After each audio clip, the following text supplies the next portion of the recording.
امشي ربيع بقى، ارفع هناك، ارفع واترفعت اهي. مصطفى عبده بيقدرها حلو، هيلعبها بخبرته.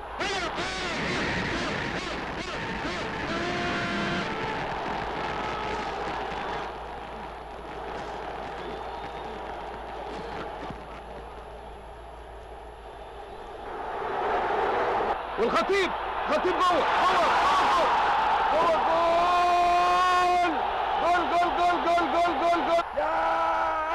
يا لعيب ايه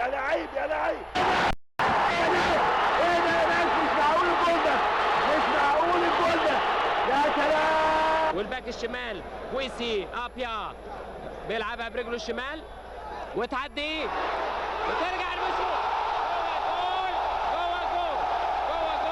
جول الاول لنادي كوكوكو، وهجمه للاهلي والطاهر بيلعبها جول منطقه وتعدي، انما يلحقها كوفي بادو اللي راجع ورا ويديها لزميله كويسي ابيا اللي رجعها لجوزيف كار.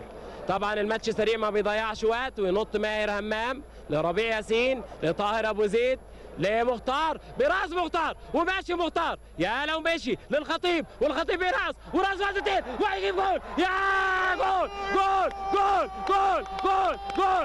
التعادل للخطيب. يا سلام، الخطيب نجم مصر ونجم هجوم النادي الاهلي يموت من كرة مختار ويرقص واحد واثنين وينفرد بالجول ويحطها عرضية على يمين جوزيف كار ويجيب جول التعادل. اصبحت النتيجة التعادل 1-1 بعد 22 دقيقة، والجول ده طبعا هيبقى له نتيجة كبيرة. ولسه بقول لحضراتكم يا سلام لو النادي الاهلي يحافظ او يحسن النتيجه، والولاد ما كدبوش خبر. وضربه مرمى واكرامي بيشوط وتوصل عند خط النص والكاس موجود، وصفر دودو ليعلن انتهاء المباراه الكبرى، المباراه الثانيه، ويفوز النادي الاهلي ببطوله افريقيا لاول مره.